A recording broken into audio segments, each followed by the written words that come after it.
तानि सर्वाणि चैत्यानि निर्मलभावेन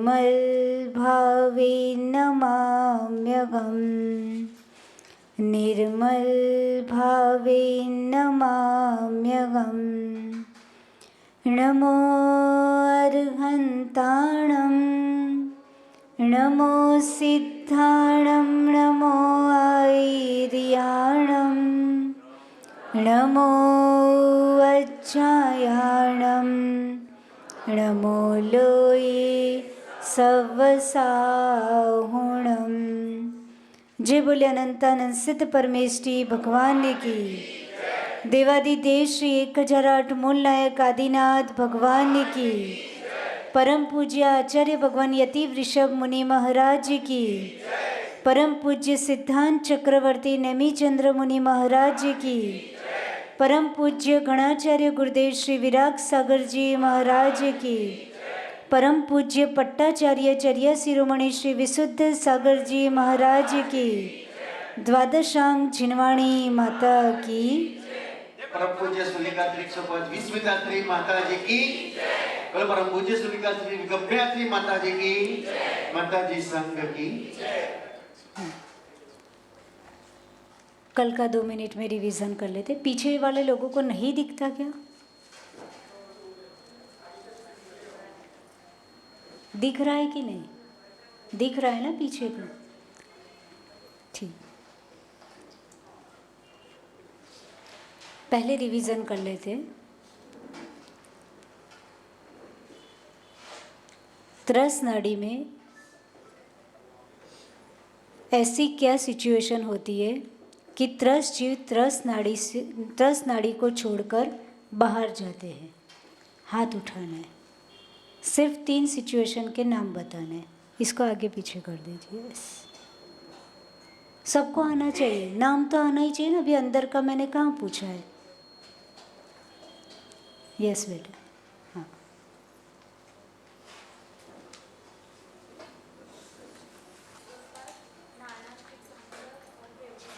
ब्यूटीफुल। उपपाद, मारणांतिक समुद्घात और केवली समुद्घात। अब उपपाद के बारे में कौन बोलेगा? सबको आना चाहिए। कल कितनी बार रिवीजन हुआ था? जगदीश अंकल, उपपाद किसे कहते हैं? उपपाद, हाँ। एक माइक दे देना चाहिए ना।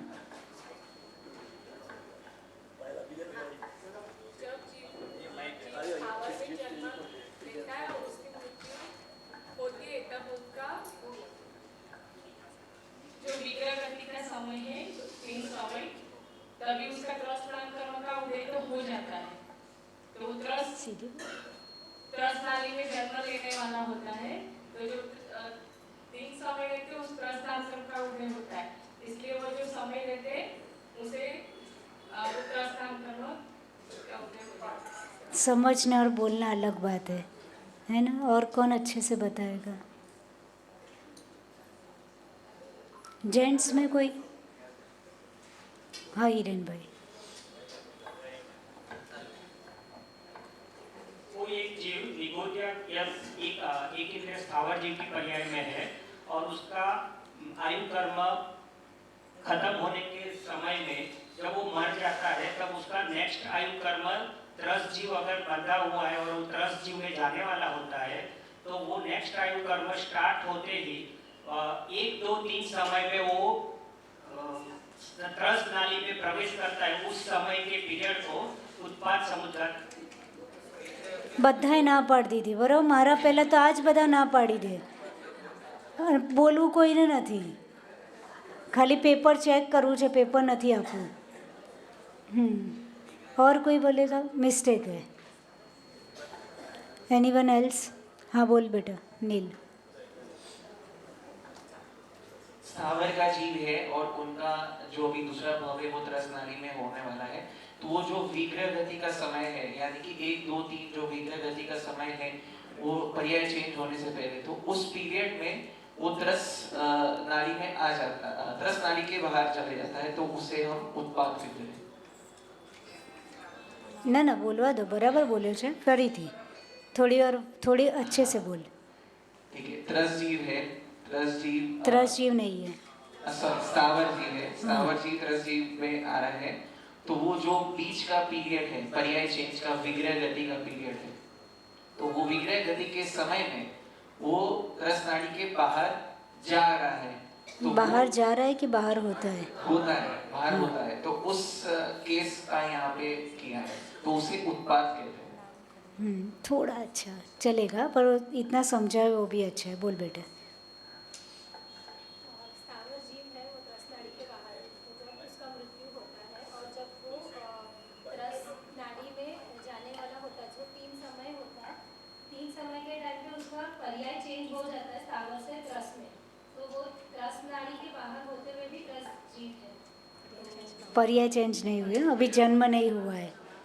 यानी ये क्या दिक्कत है, समझ गए ये लोग, पर दिक्कत ये आ रही है कि वो शब्द बोलने की हमें आदत नहीं है ना, इसलिए कोई बात नहीं। हाँ बोलिए।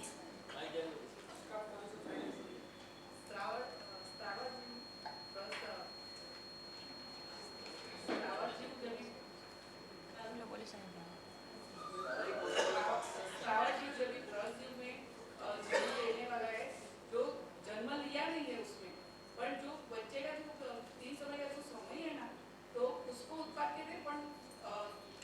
पण नहीं, अभी मज़ा नहीं आ रही है आंसर में। Yes,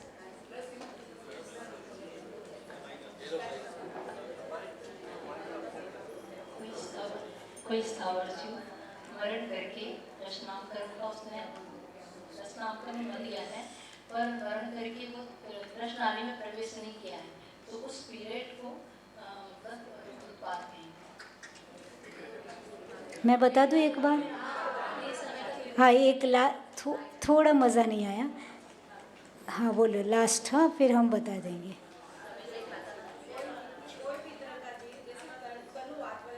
yes, this is main point, right. कहाँ पर है वो तो बताओ भाई। त्रस नाड़ी में ही स्थावर होगा, तो तुम डायरेक्ट बोले स्थावर मर के त्रस में आने वाला है, पर ये तो बोलो स्थावर है कहाँ पे, आउट ऑफ त्रस नाड़ी, ये बोलना पड़ेगा ना। Yes good. शांतिनाथ भगवान की। कोई बोलता है, हम बीच में बोलते हैं तो हमें अंतराय कर्म का पाप लगता है। बोलो।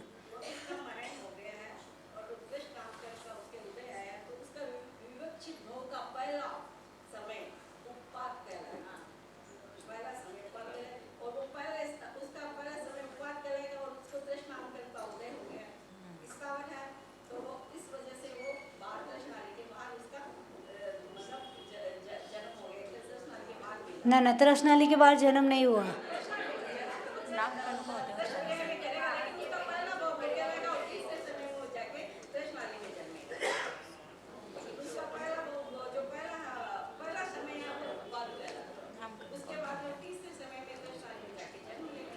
अब मैं बोल दूँ, फिर भी बेटर।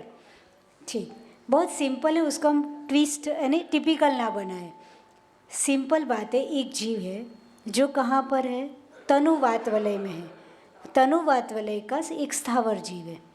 अब उसकी डेथ होने वाली है, डेथ हो चुकी है। डेथ होने के बाद उस जीव का जन्म मान लो कि त्रस नाड़ी में त्रस पर्याय में होने वाला है। जीव कहाँ का है? स्थावर जीव। स्थावर जीव तनुवात वलय में है। अब उसका जन्म कहाँ होने वाला है? त्रस नाड़ी में होने वाला है तनुवात वलय में, यानी आउट ऑफ त्रस नाड़ी, राइट। और जन्म कहाँ होने वाला है? त्रस नाड़ी में। जैसे ही उसकी डेथ हुई और जन्म त्रस नाड़ी में त्रस पर्याय में होना है, तो उसका कौन सा नाम कर्म का उदय स्टार्ट हो जाएगा? त्रस नाम का। भाई जैसे ही मरा व्यक्ति, उसका जो आगे की गति है वो नाम कर्म का उदय उसका, तो इसका कौन सा चालू हो जाएगा? त्रस नाम कर्म का उदय। अब एक पर्याय से दूसरी पर्याय के धारण करने के बीच की जो जर्नी होती है, उसको शास्त्रीय भाषा में विग्रह गति बोला जाता है। तो विग्रह गति में 1 समय भी लग सकता है, 2 समय भी लग सकता है, मैक्सिमम 3 समय। उतने में तो नई पर्याय उसको मिल जाती। तो वो जो विग्रह गति का टाइम पीरियड है, राइट, वो अभी त्रस नाड़ी में आया नहीं है, राइट। त्रस पर्याय में उसका जन्म नहीं हुआ है, पर त्रस नाम कर्म का उदय शुरू हो गया है। उस अपेक्षा से आचार्य महाराज ने कह दिया कि भाई त्रस नाड़ी का, त्रस नाम कर्म के उदय वाला कोई जीव था जो अभी त्रस नाड़ी में नहीं है, त्रस नाड़ी के बाहर है, और उसका नाम कर्म का उदय कौन सा था? त्रस नाम कर्म का था। तो त्रस जीव त्रस नाड़ी को छोड़ के उपाद केस में कहाँ दिखा जाता है? त्रस नाड़ी के। तो आपको त्रस नाम कर्म उदय ये स्पष्ट बोलना होता है ना? वो हम नहीं बोलते हैं कि उसकी डेथ हुई और उसका कौन सा कर्म का उदय चालू हो गया? त्रस नाम कर्म का उदय शुरू हो गया। पर अभी विग्रह गति में उसकी अभी त्रस नाड़ी में एंट्री नहीं हुई है, तो उतना जो बारीक समय है उसको क्या बोल दिया? उस बारीक समय में वो त्रस नाड़ी के बाहर था और जीव स्थावर वाला था, मुख उसकी आयु पूरी हो गई और नाम कर्म कौन सा था? त्रस वाला, पर था नहीं अभी त्रस नाड़ी में, है ना? अभी तो विग्रह गति में जर्नी ऑन जर्नी है। तो आचार्य महाराज ने उस टाइम पीरियड को क्या बोल दिया? उपाद। और इस केस उपाद केस में त्रस नाड़ी का, त्रस नाम कर्म का उदय वाला जीव त्रस नाड़ी को छोड़ के बाहर था। ऐसा समझ में आया? तो ये बोलना पड़ेगा जीव कहाँ का था? तनुवात वलय का, है ना? तनुवात वलय का जीव था। कौन सा? स्थावर जीव। आपने ऐसा बोला ना स्थावर जीव, तो स्थावर जीव कहाँ का? वो तो त्रस नाड़ी का भी हो सकता है ना? तो गड़बड़ हो जाएगी ना भाई, त्रस नाड़ी का ही स्थावर जीव होगा तो क्या दिक्कत है? वो तो त्रस नाड़ी में भी हो सकता है। तो यू हैव टू मेंशन कि कहाँ का था? तनुवात वाले में था, ऐसा मान लो। हाँ, निष्कुट क्षेत्र का भी हो सकता है, पर अभी अपने का एग्जाम्पल के लिए सोचा है कि तनुवात वाले का जीव है, ऐसा। ठीक। अब दूसरा था मारणांतिक समुद्घात। कौन बताएगा? ये रट जाना चाहिए। मारणांतिक, और ऐसे रटना नहीं है, समझना है, समझ के इजी लैंग्वेज में बोलना है। मारणांतिक समुद्घात भैया। अभी जो जीव त्रस नाड़ी में है, लेकिन उसके अभी मरणासन अवस्था में है वो, और उसको बहुत ज़्यादा संक्लेश के भाव हो रहे हैं, और उस संक्लेश में उसको ये संक्लेश ज़्यादा है कि अब मेरा क्या होगा, अब मेरा फ्यूचर का भाव आने वाला है उसका क्या होगा। तो उस बहुत ज़्यादा संक्लेश भाव की वजह से उसको जो चिंता है पर भाव की, तो वो उसके आत्मा के प्रदेश, अगर उसने बंद बांध लिया है यहाँ का निगोद का, तनुवात वलय का, निगोद गति का अगर बंद बांध लिया है, तो वहाँ उसके आत्मा के प्रदेश उसको स्पर्श करके आएंगे, तो उस दशा को ये मारणांतिक समुद्घात कहते, यानी वहाँ उस एरिया को टच करके उसके आत्मा प्रदेश वापस आ जाएंगे। भले बात होगी ऐसा नहीं, बाद में ही होती है ना? नहीं तो फिर तो शरीर से निकल ही गया जीव, ऐसा। ठीक, मारणांतिक समुद्घात। और कोई बोलेगा? हाँ बोलिए। हाँ बोलो, ऐसे ही बोलो, चलेगा।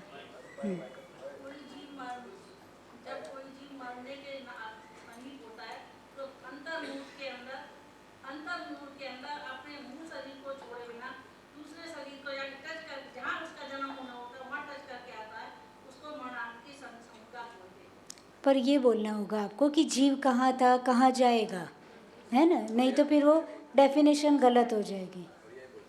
ऐसा कि त्रस नाड़ी का जीव था, स्थावर लोक में उसका जन्म होने वाला था, राइट? ऐसा, फाइन।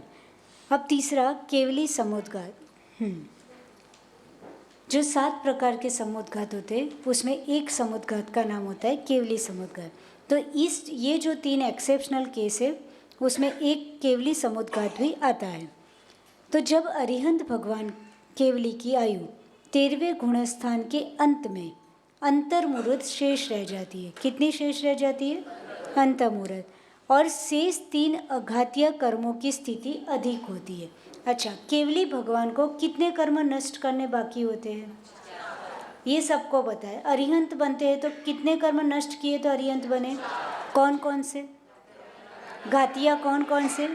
ज्ञानावणी, दर्शनावणी, मोहनीय और अंतराय। वेदनीय नहीं लेना हो अभी। ज्ञानावणी, दर्शनावणी, मोहनीय और अंतराय, ये 4 नष्ट हुए तो क्या बन गए? केवली बन गए, अरिहंत बन गए, राइट? अब कौन से 4 बाकी? अगत्य कौन से नाम? वेदनीय, आयु, नाम, गोत्र, ये 4 बचे, बराबर। 4 खतरनाक पहले ही डिस्ट्रॉय हो गए, अब ये 4 तो अपने आप हो जाएंगे और होते ये नियम से। तो ये वेदनीय, आयु, नाम और गोत्र, ये 4 कर्म बचते हैं। अब कभी कभी क्या सिचुएशन होती है कि जो आयु कर्म की स्थिति होती है, राइट, वो कम होती है, यानी आयु कर्म की स्थिति, यानी आयु कर्म कम बचा है। और बाकी 3 कर्मों की स्थिति, बाकी 3 का कौन कौन से? आयु, नाम, वेदनीय, नाम और गोत्र, 4 बचे प्रशांत भैया।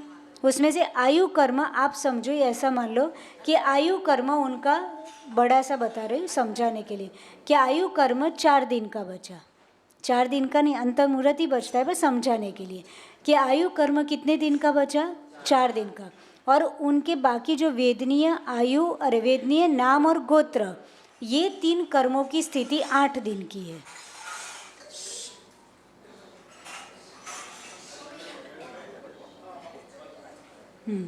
बाकी 3 कर्मों की स्थिति कितने दिन की है? 8 दिन की। तो अब कैसा होगा? भोगेगा कौन? यदि तुम्हारी आयु पूरी हो गई तो वेदनीय, नाम और गोत्र, इसको कौन भोगेगा? तो ये तो बड़ी ट्विस्ट काम हो गया ना, कि आयु कर्म की स्थिति कम है और बाकी 3 कर्मों की स्थिति ज़्यादा है। तो जब आयु पूरी हो जाएगी और उनका तो मोक्ष होने वाला है, तो बाकी 3 कर्मों को कौन भोगेगा? है ना, कैसे नष्ट करेंगे? बाकी 3 कर्मों की स्थिति है, उसको नष्ट तो करना पड़ेगा तभी मोक्ष होगा। और आयु पहले पूरी हो रही है और बाकी 3 कर्मों की स्थिति ज़्यादा है, तो उसको क्या किया जाता है? तो उसमें केवली भगवान केवली समुद्घात करते। तो आयु कर्म की स्थिति कम है तो बाकी 3 कर्मों की स्थिति को भी आयु कर्म के बराबर की जाती। क्या सुंदर प्रोसेस है ना, क्योंकि आयु पूरी हो गई तो प्रॉब्लम हो जाएगी, बाकी 3 का क्या, राइट। तो 3 कर्मों की स्थिति क्या की जाती? आयु कर्म के बराबर। तो उस प्रोसेस को केवली समुद्घात कहा जाता है। पूरा पढ़ते हैं। अब आपको पहला बॉक्स समझ में आएगा, येलो वाला। जब अरिहंत केवली की आयु 13वें गुणस्थान के अंत में कितनी अंतर्मुहूर्त शेष रहती है और शेष 3 अघातीय कर्मों की स्थिति, समझ में? आयु कर्मों की स्थिति अंतर्मुहूर्त बची और बाकी 3 कर्मों की स्थिति ज़्यादा बच गई। तो अब क्या करना? तब आयु कर्म के बराबर स्थिति करने के लिए आत्म प्रदेश, जो भगवान के शरीर के आत्म प्रदेश है, वो दंड, कपाट, प्रतर और लोक पुराण समुद्घात के माध्यम से त्रस नाली के बाहर भी निकलते हैं। अब वही बात हुई ना कि आयु कम बचा, बाकी स्थिति ज़्यादा। तो ये 4 प्रकार के समुद्घात इसके बाद मैंने समझाया है कि दंड किसे कहते हैं, कपाट किसे कहते हैं, प्रतर किसे कहते हैं और लोक पुराण समुद्घात किसे कहते हैं। तो ये चारों के माध्यम से केवली भगवान के आत्म प्रदेश पूरे 3 लोक में स्प्रेड होते हैं। कहाँ स्प्रेड होते? पूरे 3 लोक में कोई भी प्रदेश ऐसा नहीं होता जहाँ उनके आत्मा प्रदेश एक्सपांड ना होते हो, राइट। समझ में? पूरे 3 लोक में स्प्रेड होते, यानी ये समझो कि जब जब केवली समुद्घात होते होंगे तो भगवान के आत्मा प्रदेश हमको भी टच करके जाते होंगे कि नहीं? डेफिनेटली नारकी को भी जाते होंगे, पर हम उसको फील करने के लिए खाली कहाँ है? हम तो बहुत चीज़ों से भरे पड़े हैं, राइट। सोचो वो समय कैसा होता होगा कि उन केवली भगवान के आत्मा प्रदेश केवली समुद्घात के समय क्या होता होगा? पूरे 3 लोक में स्प्रेड हो रहे, तो 3 लोक में हम भी रह रहे, तो हमको भी टच करके जाते होंगे कि नहीं? पर हम इतने अवेयर नहीं होते कि अपनी आत्मा को लेके इतने अवेयर हो तो हम उसके उस चीज़ को फील भी कर पाए, महसूस भी कर पाए, राइट। यह प्रक्रिया 3 अघातीय कर्मों की स्थिति को आयु कर्म के बराबर कर देती है। ये प्रक्रिया क्या करती है? जो 3 अघातीय कर्म बचे थे, राइट, जिनकी स्थिति ज़्यादा थी, उसको आयु कर्म के क्या कर देती? बराबर। तो आयु के साथ बाकी 3 कर्म भी क्या हो जाएंगे? नष्ट हो जाएंगे। तो भगवान का क्या हो जाएगा? मोक्ष हो जाता है। उदाहरण, यदि गीली धोती, उसको पंचा बोला जाता है, राइट। गीली धोती फैलाने से जल्दी सूखती है। आपने कोई भी कपड़ा है, राइट, उसको ऐसे करके ऐसे डाल दिया तो वो जल्दी सूखेगा कि फैला दो के तो जल्दी सूखेगा, राइट। तो अब कर्म तो ज़्यादा थे, यानी उसकी स्थिति, यानी कर्म ज़्यादा थे। अब क्या है भाई, तुम्हें तो अंतर्मुहूर्त में पूरा करना है, तो तुमने क्या कर दिया? उसको फैला दिया। जैसे धोती को फैला दिया तो धोती जल्दी सूख जाती है। ऐसे पूरी कर्मों की स्थिति को क्या कर दिया, पूरे केवली समुद्घात के माध्यम से पूरे लोक में स्प्रेड कर दिया है ना, आत्म प्रदेश को, यानी कर्मों को नहीं बट आत्म प्रदेश को पूरे लोक में क्या कर दिया, स्प्रेड कर दिया, एक्सपांड कर दिया। और उसके कारण क्या होता है, आयु कर्म की स्थिति के बराबर बाकी 3 कर्मों की स्थिति हो जाती, और जैसे आयु कर्म पूरा हुआ बाकी 3 कर्मों की स्थिति भी वहाँ पूरी हो जाती और उनका मोक्ष हो जाता। इस प्रक्रिया में भी त्रस्त जीव का अस्तित्व त्रस्त नाली के बाहर पाया जाता है। जब 3 लोक में एक्सपांड होंगे तो त्रस्त नाली के बाहर जाएंगे कि नहीं भगवान के आत्म प्रदेश। तो यहाँ भगवान को भगवान ने नहीं छोड़ा कि आपके आत्म प्रदेश भी त्रस्त नाड़ी के बाहर, क्योंकि केवली भगवान है तो उनका कौन सा नाम कर्म का उदय चलता, कौन सा नाम कर्म, त्रस्त नाम कर्म। केवली भगवान क्या है, त्रस्त की स्थावर, बराबर समझ में आए। तो त्रस्त नाम कर्म का उदय उनका चल रहा है। अब उनके आत्म प्रदेश बाहर जाएंगे, 3 लोक में स्प्रेड होंगे, तो त्रस्त नाड़ी को छोड़ के बाहर गए कि नहीं। तो आचार्य महाराज ने क्या समझा दिया कि भगवान के आत्म प्रदेश केवली समुद्घात के दौरान त्रस्त नाड़ी को छोड़ के बाहर, महेंद्र भैया सारा काम बाद में करना, आधे घंटे बाद, है ना, ठीक, समझ में आया। फिर से बोलो, हाँ फिर से बोलती हूँ, ठीक है। देखो केवली भगवान है, उनको अब 4 अघात्य कर्मों को नष्ट करना है मोक्ष जाने के लिए। 4 अघात्य कर्म होते वेदनीय, आयु, नाम और गोत्र। कभी कभी ऐसा होता है, नॉट ऑल राइट, कभी कभी ऐसा होता है कि आयु कर्म की स्थिति क्या होती है, भाई समझा दो।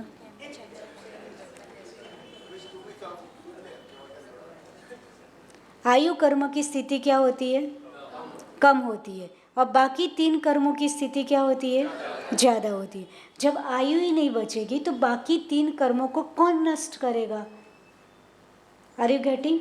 तो क्या करना पड़ेगा, बाकी 3 कर्मों की स्थिति को आयु कर्म के बराबर किया जाता है। तो उसके लिए केवली समुद्घात प्रोसेस होती है, जिसमें दंड, कपाट, प्रतर और लोक पुराण समुद्घात, इन सब के माध्यम से केवली भगवान के आत्म प्रदेश पूरे 3 लोक में क्या हो जाते, एक्सपांड हो जाते। और उसके कारण क्या हो जाते कि बाकी 3 कर्मों की स्थिति जो अधिक थी वो भी आयु कर्म के बराबर हो जाती, जिससे अंतर्मुहूर्त में आयु कर्म नष्ट होने के साथ साथ बाकी 3 कर्म भी क्या हो सकते, नष्ट हो सकते, और उसके कारण उनका मोक्ष हो जाता है। समझ में आया। तो इस प्रोसेस को देखते हुए आचार्य महाराज ने ये बोला कि केवली भगवान का तो त्रस्त नाम कर्म का उदय है, पर उनके आत्म प्रदेश केवली समुद्घात के दौरान त्रस्त नाड़ी को छोड़ के कहाँ गए थे, बाहर भी गए थे। तो ये 3 केस आ गए ना समझ में। कौन बोलेगा केवली समुद्घात, हाँ यस, पीछे कोई बात नहीं, डरने का नहीं है ना, बोलना।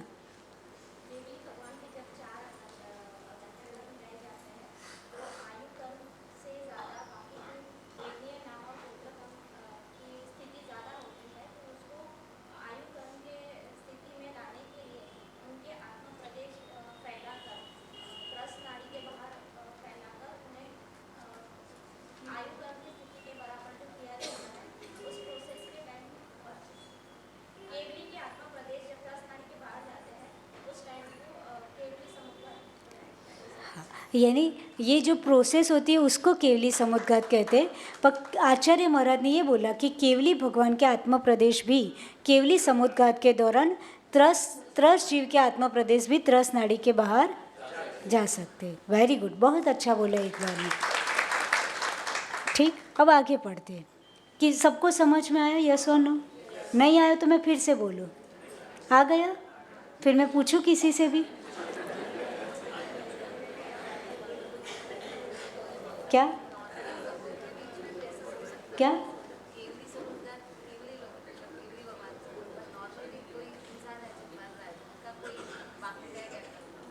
उसके तो सभी बाकी है, 8 के 8 क्या ही करेगा। दूसरे भाव है बचे हैं अभी उसके, इनके नहीं बचे, इनके अंतर्मुहूर्त बचा है, इनके नहीं पूछने में डरने का नहीं, इनका क्या बचा, अंतर्मुहूर्त बचा।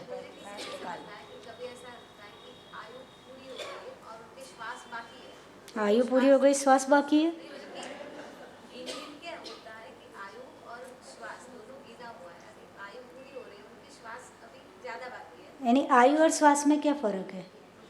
हाँ, फिर वो समझ लो। अरे ऐसा कुछ नहीं होता, श्वास का मतलब श्वास तब तक चलेगी जब तक आयु होगी। उन्होंने ऐसा बोला है कि वो श्वास जल्दी जल्दी लेके वो खत्म होता है, और अगर किसी की श्वास कम बचे और आयु है, अभी टाइम है, तो वो श्वास धीरे धीरे धीरे करके स्लो होते होते उनका मरण होता है। ऐसा तो इसलिए ऐसा कहाँ पढ़ लिया किसी? चलो, केवली समुद्घात के प्रकार है ना। सबसे पहला है दंड समुद्घात, जो अभी अपन ने नाम देखे थे ना, दंड, कपाट, प्रतर और लोकपुरण। यानी एक्चुअली में ये त्रिलोक सार्जी और उन सब में नहीं आता है, पर कभी किसी को मन में आ जाए कि ये क्या होता है, तो थोड़ा शॉर्ट में यहाँ एक्सप्लेन कर दिया कि वो समुद्घात किस प्रकार के होते हैं। तो यदि केवली भगवान आसीन हो तो आत्म प्रदेश उनके शरीर से 3 गुना विस्तार तक फैलते हैं।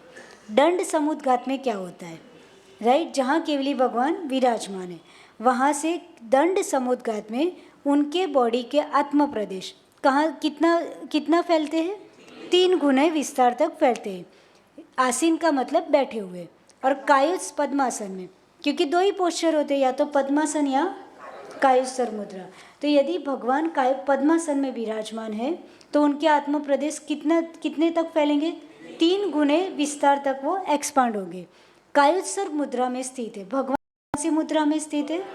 कायुत्सर्ग मुद्रा में स्थित होने पर उनके आत्म प्रदेश शरीर की चौड़ाई तक फैलते हैं, यानी उनका शरीर जितना चौड़ा रहता है। अब 3.5 हाथ का भी मनुष्य हो सकता है जो मोक्ष जाने के, यानी 3.5 हाथ का भी हो सकता है, 525 धनुष 500 धनुष का भी होता है। तो क्या लिखा? आत्म प्रदेश शरीर की चौड़ाई तक फैलते हैं, यानी उतना ही फैलेंगे। लंबाई में चौड़ाई बताई कि चौड़ाई में उतना ही फैलेंगे। लंबाई में आत्म प्रदेश ऊपर से नीचे तक वात वलय को छोड़कर 14 राजू तक फैलते हैं, यानी ऊपर वात वलय होते हैं, यानी चारों ही साइड वात वलय होते, राइट। पर लंबाई बताई तो उसमें ऊपर और नीचे के वात वलय को छोड़कर कितना राजू बचेगा? 14 राजू। तो 14 राजू तक उनके आत्मा प्रदेश ऐसे हाइट में इतना स्प्रेड होंगे और चौड़ाई में उनके शरीर प्रमाण स्प्रेड होंगे। वो किस में आएगा? दंड समुद्घात में। पद्मासन होगा तो कितना? 3 गुना।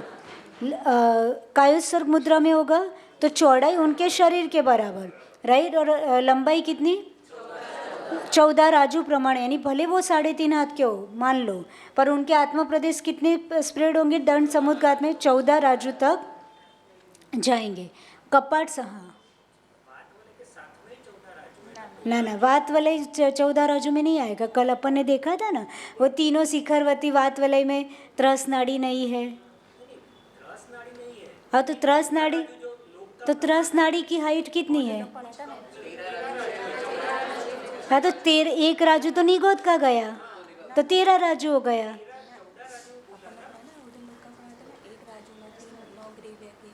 देखो अपन ने स्टार्टिंग पढ़ा था, आप अच्छे से याद करो। अधोलोक की हाइट कितनी थी? उसमें वात वलय गिने थे क्या? नहीं गिने थे, है ना। निगोद तक तो पूरा हो गया, उसके बाद वात वलय होते हैं। और ऊर्ध्वलोक की हाइट कितनी थी? 7 राजू। तो उसमें वात वलय गिने थे क्या अपन ने क्या गिने था? 16 स्वर्ग तक कितने हो गए थे? 6 राजू हो गए थे। फिर 9 ग्रेव्यक, 9 अनुदिश, 5 अनुत्तर और सिद्ध शिला, ये सब कितने राजू में था?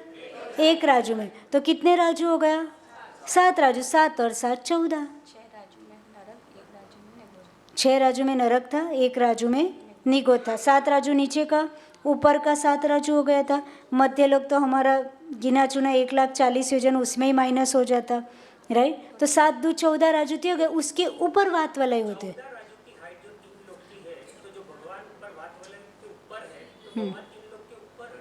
3 लोग के टॉप सरफेस पर। हाँ, यस, है ना। देखो 14 राजू में होते हैं तो भगवान जिसका मोक्ष होता है वो त्रस जीव है कि स्थावर जीव? मोक्ष हो गया तब तो तनुवात वाले में गए, राइट। तो वो कौन से जीव है? त्रस जीव की स्थावर? स्थावर, गजब। अरे एक भी नहीं है। उनका नाम कर्म ही नष्ट हो गया, राइट? नाम कर्म नष्ट हुआ, 8 कर्म नष्ट हुए, तो त्रस नाम कर्म भी तो नष्ट हुआ, तो मुक्त जीव हो गए ना, तो वो त्रस नाड़ी के बाहर ही होते हैं। गेटिंग, समझ में आया ना? अच्छा क्वेश्चन पूछा, इट्स ओके, राइट? अब आए, क्लियर हो गया? तो बात वाले उसमें इंक्लूडेड नहीं है। हाँ, 3 गुना शरीर नहीं, आत्म प्रदेश स्प्रेड होते,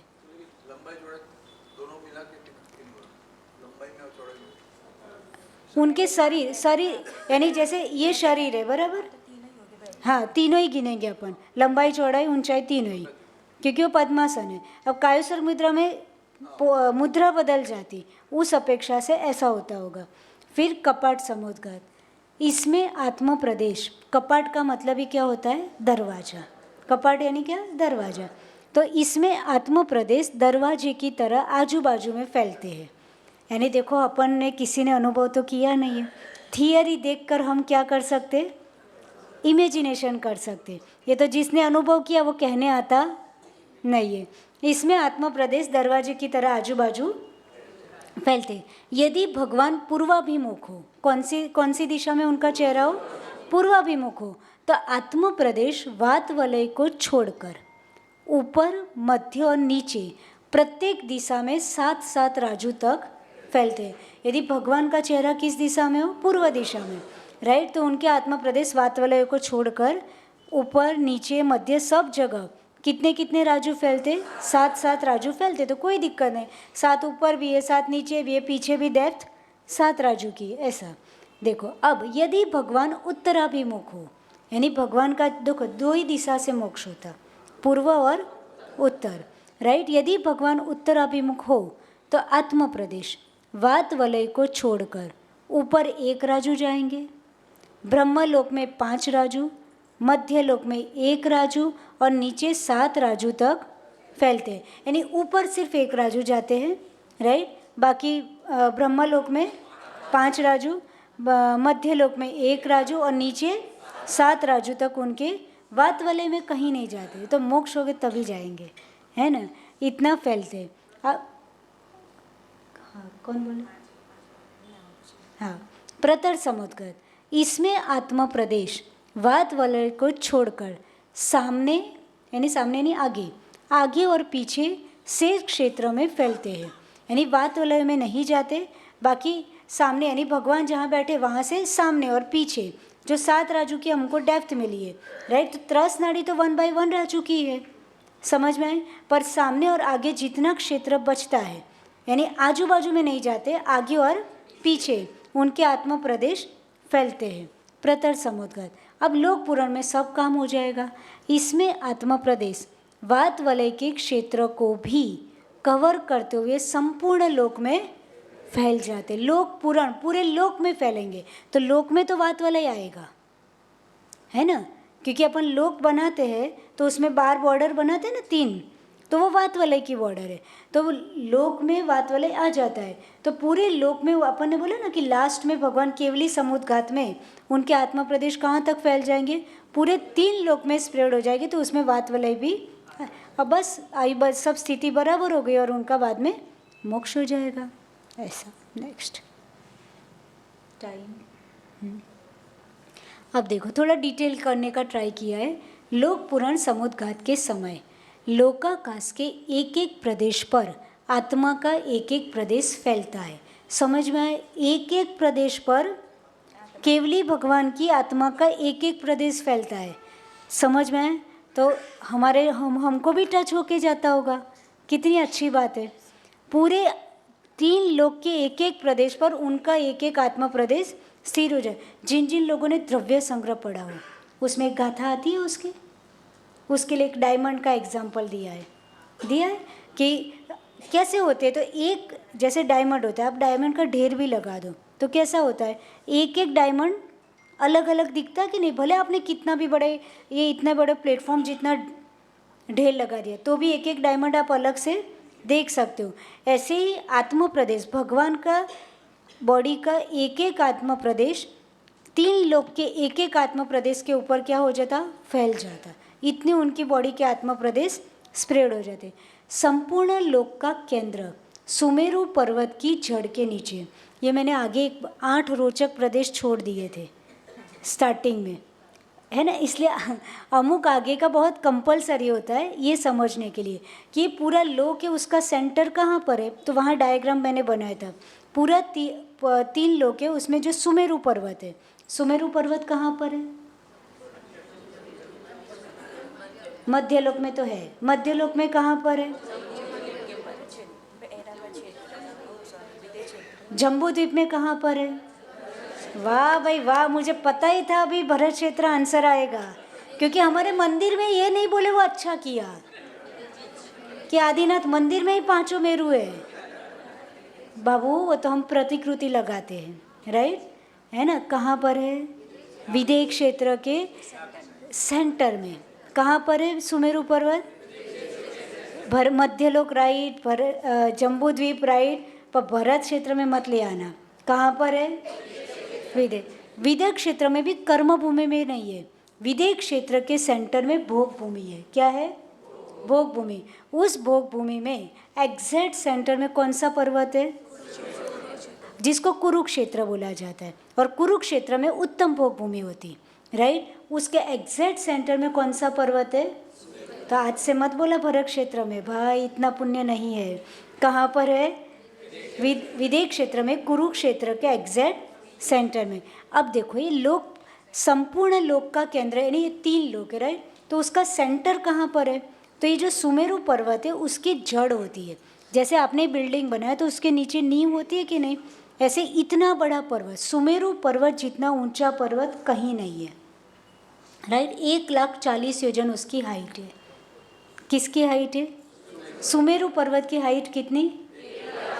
और मध्यलोक की हाइट कितनी थी? मैंने पढ़ाया था ना, मध्यलोक की हाइट कितनी थी? 1,40,000। यानी इन शॉर्ट जितनी सुमेरु पर्वत की हाइट है उतनी हमारी, क्योंकि उससे ऊंचा कुछ है ही नहीं, तो वो हमारी मध्यलोक की भी क्या हो जाती है? हाइट। तो जो पूरा सुमेरु पर्वत है उसके नीचे 1000 योजन की जड़ है। कितने योजन की जड़ है? 1000 योजन की क्या है? जड़। उसके सेंटर में पूरे लोक का सेंटर है, राइट। नीचे आगे आएगा, पर ये लाइन समझा दी मैंने। संपूर्ण लोक का केंद्र सुमेरु पर्वत की जड़ के नीचे है। सुमेरु पर्वत की जड़ के नीचे चित्रा और वज्रा पृथ्वी के बीच 8 मुख्य प्रदेश है। अब ये बहुत भारी काम हो जाएगा, वो आगे मैंने सब समझा दिया, इसलिए यहाँ सिर्फ थियरी लिखी है ना। अभी चित्रा पृथ्वी कहाँ है, वज्रा पृथ्वी कहाँ है ना, वो भी अभी आगे आएगा। पर आप इतना समझ लो कि मध्यलोक किस पर स्थित है। कोई आपको पूछ ले, क्या आप बोलते हो हम मध्यलोक में रहते, मध्यलोक के Jambudweep so and so, right. वो मध्यलोक किस पर है भाई? कोई तो बेस होता होगा। मध्यलोक कहाँ पर है? कौन सी पृथ्वी पर? चित्रा पृथ्वी पर, राइट। ये पूरा 1 by 1 राजू का जो मध्यलोक है वो किस पर है? चित्रा पृथ्वी पर, राइट। तो ये चित्रा और वज्रा आगे डायग्राम आएगा न तब क्लियर होगा। पर ये समझ लो कि जड़ के नीचे चित्रा और वज्रा पृथ्वी के बीच 8 मुख्य प्रदेश होते, जिसको गो स्तनाकार प्रदेश कहा जाता है। क्या बोला? जैसे गाय के जो स्तन होते हैं ना, वैसे वो 8 मुख्य प्रदेश है। और अब देखो इन 8 प्रदेशों पर केवली के 8 मध्य रुचक प्रदेश स्थित होकर संपूर्ण लोक में व्याप्त होते हैं। कितना जबरदस्त लॉजिक है।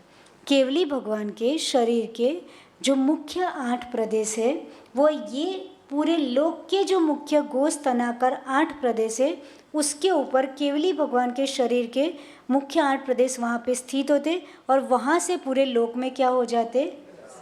एक्सपांड हो जाते, ठीक। आत्मा का स्थान अपरिवर्तित रहता है, आत्मा कहीं नहीं घूमती, लेकिन वह संकुचित और विस्तारित होती है। वो तो वहाँ ही रहेगी, वो 8 मुख्य प्रदेश पे स्थिर हो जाएंगे, पर क्या होगी? एक्सपांड होगी और संकुचित होगी। समझ में आया? ठीक। लोक पुराण समुद्घात के बाद प्रवेश विधि। अब हो गए 4, दंड, कपाट, प्रतर और लोक पुराण। उसके बाद क्या होगा? लोक पुराण से वापस भगवान के आत्मा प्रदेश प्रतर में आएंगे, प्रतर से वापस किस में आएंगे? कपाट में आएंगे, कपाट से वापस किस में आएंगे? दंड में, और दंड से किस में आएंगे? मूल शरीर से ये सब प्रोसेस होते होते पूरा लोक को कवर कर दिया था। आत्मा प्रदेश पूरे लोक में एक्सपांड हो गई थी। अब धीरे धीरे लोक पुराण से प्रतर, प्रतर से कपाट, कपाट से दंड और दंड से मूल शरीर में वापस आ जाते। दंड कपाट नीचे, दंड कपाट प्रतर और लोक पुराण में प्रत्येक में एक समय लगता।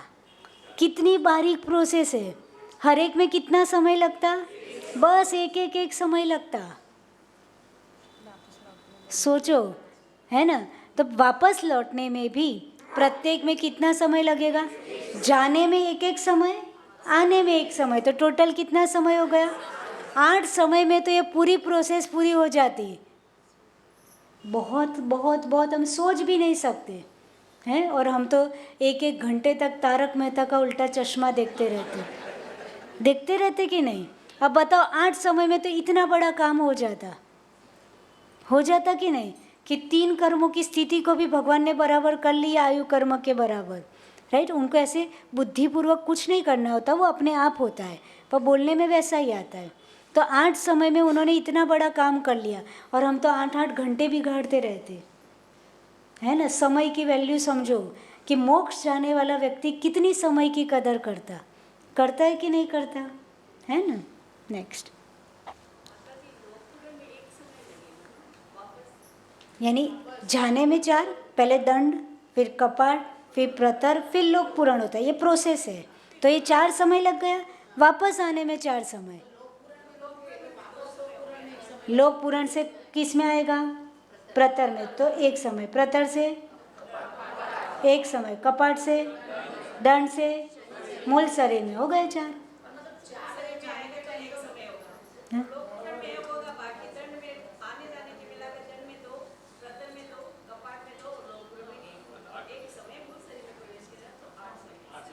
आठ समय हो गया। हाँ, यहाँ से बोरीवली जाना है, कितने स्टेशन आते बीच में बोलो, है यानी तो समझ में आ जाएगा। है यहाँ से क्या आएगा, समझो 2 समय लगे। मीरा रोड से क्या आएगा, 2 समय लगे। दहीसर से कितने समय लगे, 2, कितने हुए 6। अब अपने को वापस आना, बोरीवली से दहीसर 2। हाँ भाई 4 गिन लो। अब चलो बोरीवली का आगे का स्टेशन करो, तो बच्चों जैसा करते। कांदीवली, अब 3 गिना है तो तुम ऐसा 4 नहीं गिन सकते।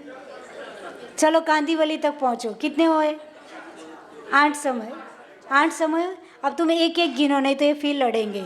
एक गिनो तो कांदीवली तक कितना हुआ, 4 समय। अब कांदीवली से बोरीवली 1, बोरीवली से 2, दहीसर से 3 और मीरा रोड से भाईंदर आपका मूल शरीर, कितने हो गए, हाँ 8 हो गए। बस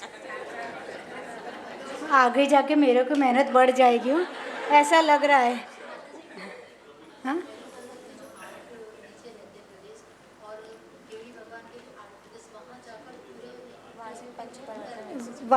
वहाँ से पूरे लोक में स्प्रेड होते है ना।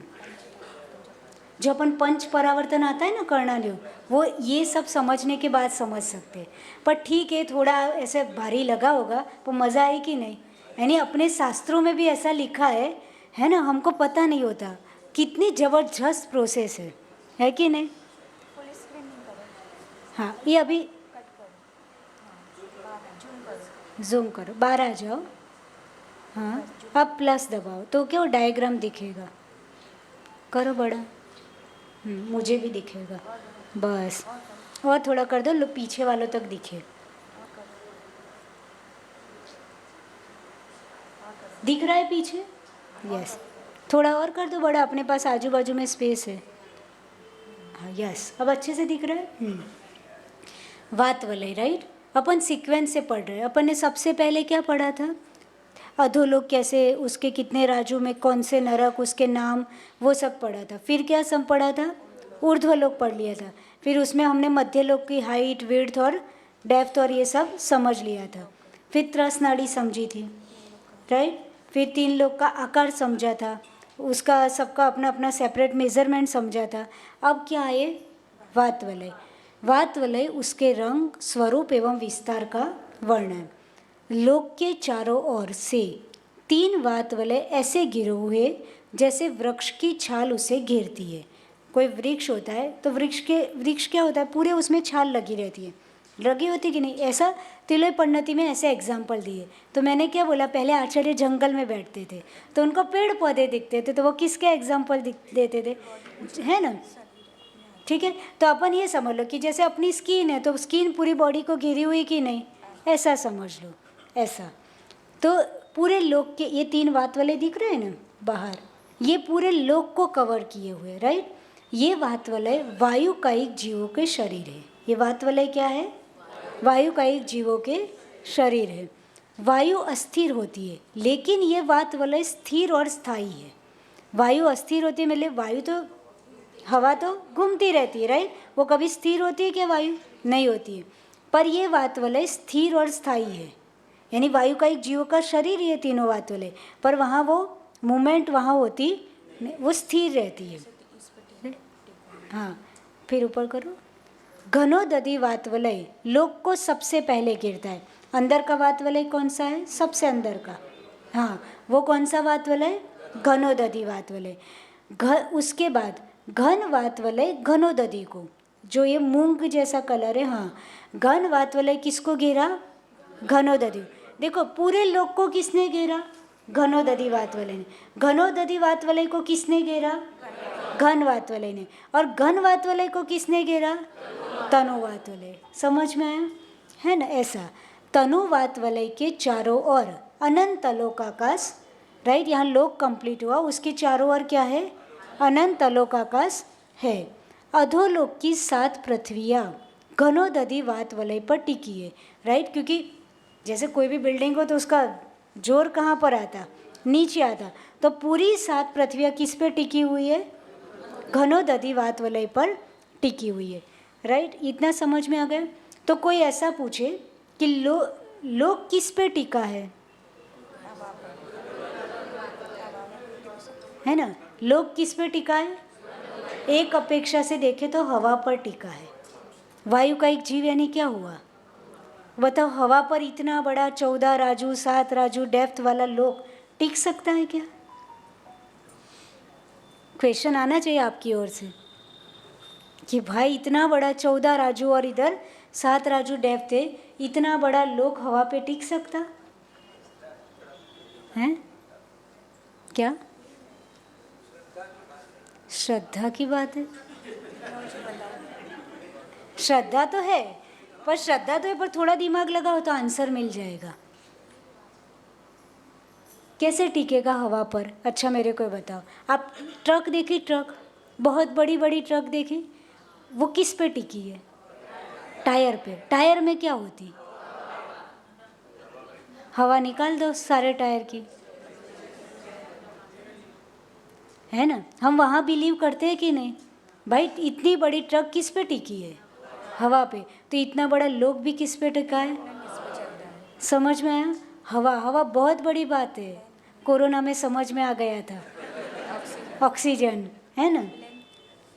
समझ में आया? कहाँ पे? तो गुरुत्वाकर्षण तो भाई ट्रक में नहीं लागू पड़ता। फ्लाइट में क्या होगा फिर? फ्लाइट भी तो उड़ती है ऊपर, है ना, नीचे थोड़ी गिर जाती है। समझ में आया? तो ये पूरे वात वलय है, समझ में आया? ये पूरे वात वलय वायुकायी के, पर इतने बड़े लोक को टिका के रखा है।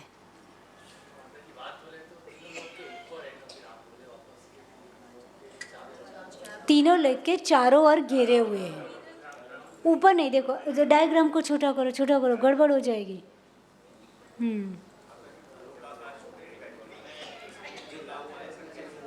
क्या क्या?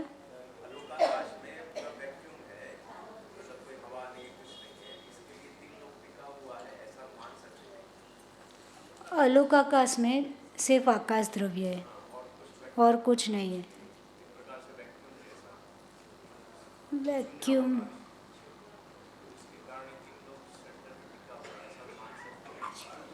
ऐसा पता नहीं, यानी ऐसा कह सकते कि नहीं, पर ऐसा कभी कोई आचार्य और किसी से सुनने या पढ़ने में आया हो तो अपन बोले तो सही रहेगा, पर अभी तक इतना ही सुनने और पढ़ने में आया कि जैसे तिलोई पन्नति में भी लिखा कि भाई पूरा लोक घनोदधि वातपले पर टीका है, घनोदधि घन घन तनु वातपले, पूरे लोक को ये 3 वात वालों ने टीका के रखा है। राइट, ऐसे देखा जाए तो ये सब अकृत्रिम रचना है, ये शाश्वत रचना है। ये किसी ने बनाया वैसा नहीं है कि कल गिर जाएगा, कि कल ऐसा हो जाएगा, पर ये समझाने की भाषा है।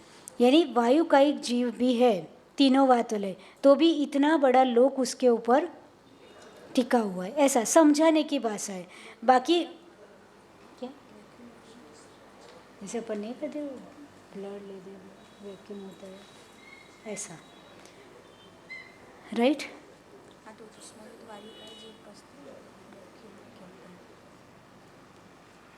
ऊपर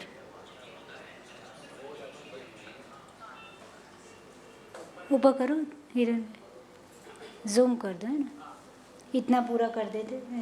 9:30 हो गई, ये कल पढ़ेंगे, है ना, ये टाइम लगाएगा, तो आज इतना ही रखते। तो आज अपन ने क्या क्या पढ़ा? 4 प्रकार के समुद्घात, उनके आने जाने का समय, और केवली समुद्घात पढ़ा, और वात वलय थोड़ा सा समझा, कल बाकी का पढ़ लेंगे। सबको समझ में आ रहा है? पर याद करना है आपको। बुक क्यों दी है? यहाँ तो लिख नहीं पाते थे, क्योंकि पढ़ोगे तो लिख नहीं पाओगे, पर घर जाके लिखना है। ये लाइव होता है तो चैनल खोलने की 1 घंटा सुनने का, माता जी सबकी कॉपी चेक करेगी। राइट, घर जाके सुनना और फिर से अपनी नोट बनाना, अपने को जो समझ में आए वो लिखना। ठीक है, तो आपने लोक तो पूरा पढ़ लिया है नहीं, अधोलोक ऊर्ध्वलोक, राइट, 3 वात वाले, तो सबको होमवर्क में 3 लोक का डायग्राम ड्रॉ करके लाना है ना। તમારું પતી ગયું, હવે તમે मॉडल बनाई શકાય। राइट, यानी आपको जितना पढ़ना था वो काम हो गया। तो अब समझो कि सभी को, जितने राजू में जो है उसको आप अपने इंच में कि जैसे भी लेना हो, राइट, सभी को 3 लोक का डायग्राम बना के लाना है। ठीक है ना, सब अपना अपना नाम लिखोगे, वो आती है ना, क्या वो क्या बोलते हैं, drawing sheet, right, card sheet, उसके ऊपर अच्छे से 3 लोक का 3D में डायग्राम बनाना, पीछे 7 राजू भी बनाना। ठीक, तो उसमें वो हो क्या, पीछे 2 लाइन ही ड्रॉ करना। अरे करना क्या है, 4 लाइन तो ड्रॉ करनी है। जब आगे का बन गया तो पीछे का बन जाएगा। हाँ हाँ, सब है बाजू में, ये स्क्रीन भी बाजू में चलती है, और उस स्क्रीन को आप जितनी बड़ी करोगे ना उतनी बड़ी उसमें भी हो जाएगी। आप अपने मोबाइल में जैसे बाजू में स्क्रीन भी चलती, और हम जो समझा रहे वो साथ साथ में चलता है, उस स्क्रीन को आप जितना बड़ा करोगे उतनी बड़ी हो जाएगी। कुछ फटने वाला नहीं है, बस मस्त हाई क्वालिटी है, आप खाली पढ़ो, है ना। ठीक है, हाँ, और जिन जिन लोगों को एग्जीबिशन में पार्टिसिपेट करना है वो अपना अपना ग्रुप बना करके सोच समझ के बनाना। बाद में वो हेल्प नहीं करती, वो ये नहीं करती, वो मेरे पास तो आना ही नहीं। आप सोच समझ के अपना अपना ग्रुप बना लेना, और 3-3 नाम लिखा दो। हम फिर ग्रुप मेंबर्स देख कर जिसको जो कर सकता है वो प्रोजेक्ट एलोकेट करेंगे। बाकी ट्रस्टी लोगों को 3 लोग बनाना है, वो फाइनल है, पर 3 ही लोग, 11 में से 3 हैं, 5-5, तो समझो कि 15 प्रोजेक्ट थे मान लो, तो कितना लोगों, 75 भीड़ तो वहाँ ही हो गई। 3 बहुत है भाई, ये जितने ज़्यादा उतने झगड़ेंगे। छोटा परिवार सुखी परिवार, सब हो जाएगा। कोई बोलो मत 3 में ही करना है, खाली जो 2.5 द्वीप बनाएगा उसको 4 अलाउ होंगे। इतनों सा प्रोजेक्ट तुम्हें 5 लोग चाहिए, खाली 2.5 द्वीप वाले को बहुत बड़ा काम है 2.5 द्वीप में, है ना। अब बोलोगे क्या 5 मिनट मिलेगी बोलने में, अब 5 झगड़ेंगे बाद में, है ना। सब्जेक्ट हम दे देंगे, आप खाली ग्रुप बना दो, फिर आपकी चॉइस हम सब समझ लेंगे। राइट, इस प्रकार से हो जाएगा। 9 तारीख का रजिस्ट्रेशन फॉर्म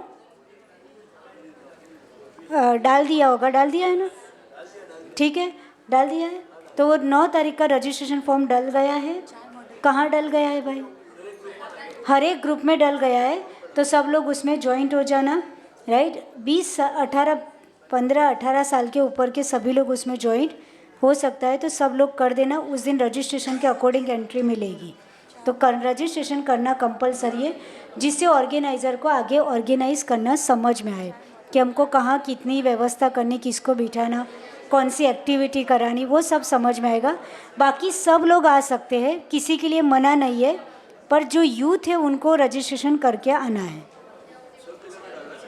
हाँ, सब जगह कहीं से भी आए, पूरे भारत, फॉरेन, नो इशू। चार ग्रुप के नाम मेरे पास आ चुके हैं, यानी मॉडल के नाम भी आ चुके हैं। इसलिए आप लेट हो गए, मॉडल ख़त्म हो गए, जगह लिमिटेड है, राइट, फिर बताना मत। इसलिए जल्दी दिमाग एक्टिव करके अपने अपने नाम लिखा दीजिए।